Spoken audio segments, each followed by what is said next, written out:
तो ये सारी प्लानिंग इसी चक्कर में हो रही है, मोदी को रास्ते से हटाओ ताकि औरों में भी खौफ रहे कि भैया देखो तुम्हारे साथ भी ये चीज हो सकती है। राहुल गांधी यूएस के क्यों चक्कर लगा रहा, आप सोचिए। बांग्लादेश में ढाका के एक होटल के कमरे में यूएस स्पेशल फोर्स का ऑफिसर बैठा हुआ था। क्या कर रहा था वो भारत के प्रधानमंत्री को असैसिनेट करना चाहते थे। दोस्तों, आप लोग इंतजार कर रहे हैं कि कब योगी जी प्रधानमंत्री बनेंगे, लेकिन मोदी जी का रिटायरमेंट की बात नहीं हो रही। यहाँ पे उनको मारने की पूरी पूरी प्लानिंग तैयार की जा चुकी है। लेकिन एक हादसा जिससे वो बाल बाल अभी बचे हैं, वो सुर्खियों में आया तक नहीं। उन्होंने थोड़ी सी हिंट जरूर दी थी, लेकिन उन्होंने इसके बारे में विस्तार से नहीं बताया है। अब वो चीज उभरकर सामने आने लगी है। यूएस जो है इस बारे में खुलकर बोल भी नहीं रहा है। क्यों? क्योंकि चोर की दाढ़ी में तिनका। अब वो कैसे तिनका, ये मैं आप लोगों को आज बताने वाला हूं। कैसे रशिया के प्रेसिडेंट ने भारत के प्रधानमंत्री को सेफगार्ड किया और कैसे रशियन और इंडियन इंटेलिजेंस साथ मिलकर काम कर रही है, जो कि सीआईए यानी कि जो यूएस की इंटेलिजेंस सर्विस है, जिसको माना जाता है कि वो बाहर के देशों में और अलग देशों में कभी दंगे करवाना, कभी सरकारें बदलवाना, कभी ऐसी फंडिंग करना उसके लिए जानी जाती है, उसके इरादों को फेल कर दिया है। अरे भैया, यूएस ने तो एक बार तो अपने एक फौजी को क्लेम तक करने को मना कर दिया था, लेकिन अब जब उसको क्लेम किया गया तो उन्होंने कहा कि इसकी मौत तो हार्ट अटैक से हुई है। क्या हुआ है असल में, ये मैं आप लोगों को बताने वाला हूं। जो लोग पहली बार हमारे चैनल को देख रहे हैं, चैनल को सब्सक्राइब जरूर कर ले, इस वीडियो को लाइक और शेयर जरूर करें। कमेंट सेक्शन में आप लोगों से भी मैं एक सवाल पूछना चाहूंगा, क्या आपको लगता है कि प्रधानमंत्री नरेंद्र मोदी और 10 साल भारत के प्रधानमंत्री रहने चाहिए, या राहुल गांधी को प्रधानमंत्री बना देना चाहिए, या फिर योगी जी आ जाने चाहिए? आप कमेंट सेक्शन में इसका जवाब जरूर लिखिएगा। अब आपसे बात करते हैं कि असल में हुआ क्या है।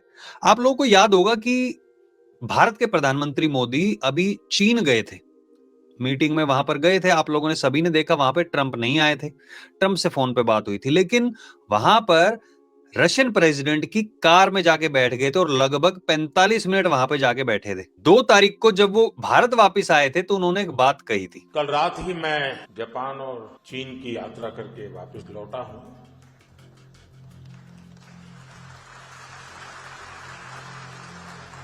आप गया था इसकी ताली बजा रहे हो, आया हूं इसकी ताली बजा रहा हूं। उन्होंने कहा था कि मैं वापस आ गया हूं इसलिए ताली बजा रहे हैं आप लोग, या फिर मैं वहां गया था इसलिए ताली बजा रहे हैं। देखो, एक चीज मोदी जी ने कही है, जब भी मुझे कुछ करना होता है या कोई भी घटना होती है ना, तो मैं उसका हमेशा संकेत देता हूं, मैं विस्तार से नहीं बताता हूं। आपके ऊपर है कि आप उसको किस तरीके से पकड़ते हैं। मोदी ने पहले एक बात ये सेम चीज कब कही थी, जब वो पंजाब गए थे और वहां पर उनकी गाड़ी बीच हाईवे पे फ्लाईओवर पर रोक ली गई थी। आप लोगों को वो याद है वो दृश्य, जिसमें कुछ साल पहले यही दिखाया गया था कि कैसे भारत के प्रधानमंत्री को मारा गया, एक कार्टून के जरिए एक ये क्रिएशन दिखाया गया था, और वैसे ही वहां पे गाड़ी रुकी हुई थी। वापस आके मोदी जी ने कहा था, बहुत बहुत शुक्रिया, मैं वापस आ गया हूं। सेम चीज अब उन्होंने बोली है।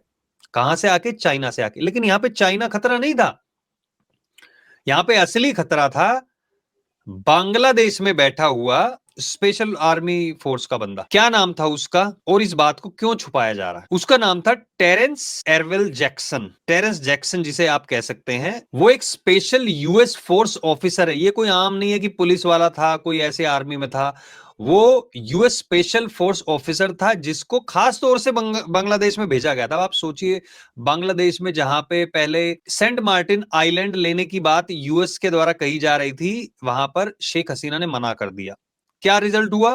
पहले वहां पर चीजें महंगी होने लगी, वहां पर दिखाया गया कि महंगाई बढ़ रही है, स्टूडेंट ने आके वहां पे प्रोटेस्ट करना शुरू कर दिया, और फिर उसके बाद उनके घर तक पहुंच गए थे प्राइम मिनिस्टर के। प्राइम मिनिस्टर को भारत में शरण लेनी पड़ी थी। शेख हसीना अभी भी भारत में ही है।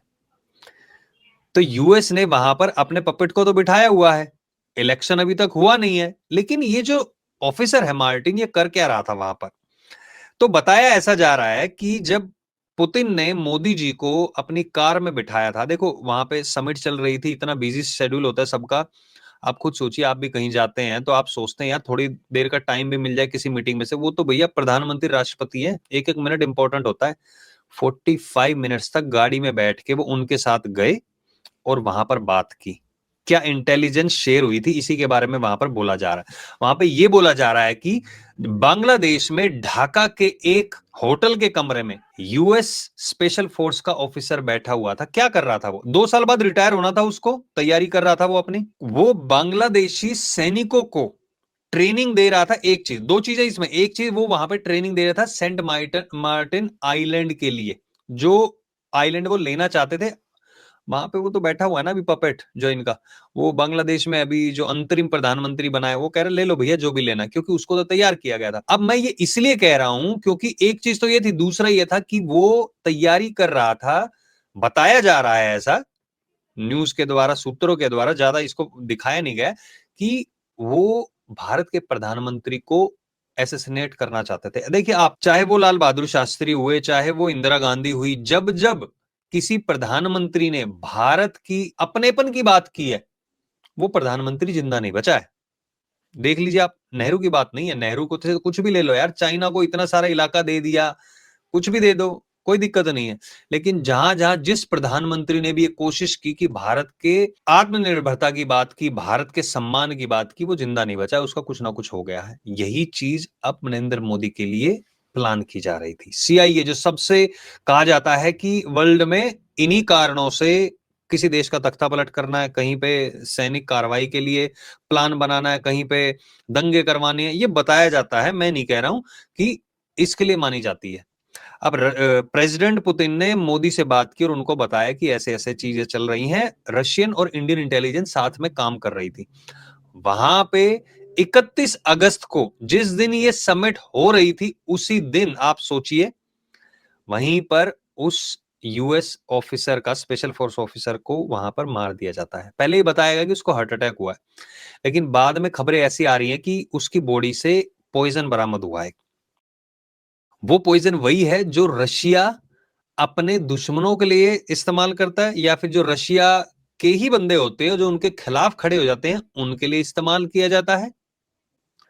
वो पॉइजन पाया गया उसकी बॉडी में। तो अब आप इसे इत्तेफाक कहें या कुछ भी कहें, लेकिन मोदी जी ने वापस आके ये बात कही थी कि मैं वापस आ गया, क्या आप इसलिए ताली बजा रहे हैं? यूएस चाहता है, जैसे उन्होंने किया, पाकिस्तान में किया, श्रीलंका में हुआ, बांग्लादेश में हुआ, फिर नेपाल में हुआ, अब भारत में करने की कोशिश कर रहे हैं कि जैसा हम चाहते हैं उस तरीके का एक पपेट यहां पे आके बैठ जाए। राहुल गांधी यूएस के क्यों चक्कर लगा रहा है, आप सोचिए, क्यों बार बार चक्कर लगा रहा है?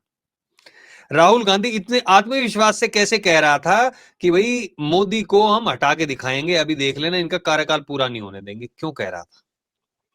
राहुल गांधी की पार्टी के लोग क्यों कहते हैं कि मोदी को तो चप्पल मारो, जूते मारो, इसको जिंदा रहने का भी अधिकार नहीं? क्यों कहते हैं? समझ में आ रहा है आपको? जो अपने देश की बात करेगा उसका यही हाल होता है। और इसीलिए कांग्रेस वाले क्यों आजकल बार बार ट्विटर पे कह रहे हैं कि जहां पे भी ट्रंप जाएगा वहां मोदी नहीं जाएगा? मोदी अभी विजिट कर नहीं रहे हैं बाहर के देशों की। क्यों नहीं कर रहे हैं? क्योंकि उनको पता चल गया, जो सीक्रेट इंटेलिजेंस जो रशिया और इंडिया की जो शेयर होती है, उसमें पता चला है कि इनका पूरा प्लान तैयार किया जा चुका है। ऐसा तो है नहीं कि वो बैठे ही रहेंगे, लेकिन सतर्कता के साथ चल रहे हैं। डोवाल हैं, उनकी भी राय ले रहे हैं कैसे काउंटर किया जाए। मोदी बार बार बाहर के देशों के जो प्रधानमंत्री, चाहे वो यूके का भी आया हो या फिर पुतिन भी आने वाले हैं, उन लोगों से बात क्यों कर रहे हैं? ताकि ट्रेड को इस तरीके से बढ़ाया जाए। एक तरीके से यूएस ने रशिया की जो दो मुख्य तेल कंपनियां हैं उन पर प्रतिबंध लगा दिया है, और भारत और चाइना उन्हीं दो कंपनियों से ज्यादा तेल खरीदता है। भारत अपनी जरूरतों के लिए लगभग 80% के आसपास जो एनर्जी रिसोर्सेज हैं वो बाहर से आयात करता है। तो अब अमेरिका उस पर प्रतिबंध लगा रहा है। अच्छा, ये हो क्यों रहा है? अब इससे होगा क्या? इससे क्या होगा, भारत का जो इंपोर्ट जो चीजें करनी है वो महंगी हो जाएंगी। भारत ने अरबों डॉलर बचाए रशिया के साथ ये डील करके, ये यूएस को सेध रहा है, क्योंकि भारत में महंगाई बढ़ नहीं रही है जितनी। मैं ऑस्ट्रेलिया में बैठा हूं, आपको यहीं से बता रहा हूं, इतनी महंगाई बढ़ी हुई है जिसका कोई हिसाब नहीं है। जो चीज 1 साल पहले $2 की मिलती थी, वो भैया $4 की हो चुकी है, लगभग डबल हो चुकी है। मैं सारी चीजों की नहीं कहता, लेकिन इतनी सारी चीजें लगभग डबल हो चुकी हैं। आप लोग इंडिया में ये कर रहे हो, इंडिया में तो महंगाई बढ़ी नहीं है। जो बढ़ी है ना, आप जिस पे अगर रो भी रहे हो, आपको पता नहीं है यूएस, ऑस्ट्रेलिया, यूके, यहां पे महंगाई कितनी बुरी तरीके से बढ़ चुकी है। अब भारत का जो इंपोर्ट चीजें करता है, उसकी जो पैसे हैं वो बढ़ेंगे तो भारत के उपभोक्ताओं पे वो चीज आएगी, यानी कि भारत में चीजें महंगी होनी शुरू होगी। भारत में चीजें महंगी होनी शुरू होगी तो फिर ये हो हल्ला करेंगे कि ये महंगी हो रही है, महंगी क्यों हो रही है। वहां पे फिर ये जो दंगे देने की बार बार धमकी देते हैं ना ये कांग्रेसी और बाकी के पार्टी के लोग, वो फिर वहां पे दंगे करने की कोशिश करेंगे। वहां पे सोच रहे हैं ऐसे तख्ता पलट कर दिया जाए। दूसरा मतलब एक देखो, जो इतने बड़े कांड करते हैं ना वो एक चीज लेके नहीं चलते, वो कई चीजें लेके चलते हैं। या तो भैया मोदी को साफ कर दो, या फिर ऐसे करके उसको हटाओ, तख्ता पलट किया जाए। तो ये जो प्लानिंग चल रही है ये सीधी बड़े देश की है, समझ रहे हो ना आप। अब बार बार जॉर्ज सोरोस की बात करते हैं, डीप स्टेट की बात करते हैं, वो सारे लोग वो क्या करते हैं, वो कंट्रोल करना चाहते हैं पूरे वर्ल्ड को। चाइना भारत से आगे निकल गया सोना खरीदने में, डॉलर की वाट लगाने के लिए। और अमेरिका किन देशों को सबसे ज्यादा टारगेट कर रहा है? रशिया, चीन, इंडिया, ब्राजील। कौन है ये? ब्रिक्स के देश हैं ये, जो प्लानिंग कर रहे थे कि एक अलग करेंसी बनाई जाएगी, यूएस डॉलर में हम ट्रेड नहीं करेंगे। समझ में आ रहा है आपको सारा खेल अब? तो मोदी जिसको वर्ल्ड लीडर के रूप में दिखाया जा रहा था, साथ में रशिया, साथ में चाइना, और उस तरफ ब्राजील हो गया। ब्राजील इतनी बड़ी कंट्री नहीं है, लेकिन ब्राजील में बहुत महत्वपूर्ण जो खनिज जो होते हैं ना, जो अलग अलग चीजों में यूज होते हैं, वो इंपोर्ट करता है यूएस। तो उसकी दुखती रख है उनके पास भी। तो ये सारी प्लानिंग इसी चक्कर में हो रही है, मोदी को रास्ते से हटाओ ताकि औरों में भी खौफ रहे कि भैया देखो तुम्हारे साथ भी ये चीज हो सकती है। रशिया साथ में काम कर रहा है, रशिया दोस्त है। बार बार ये खबरें दिखाई जा रही हैं कि वहां से ट्रंप ने, देखो पूरी प्लानिंग के साथ हो रहा काम। ट्रंप वहां पे कह देता है कि मेरी बात हो गई है मोदी से, अब ये खत्म कर देंगे रशिया से तेल लेना।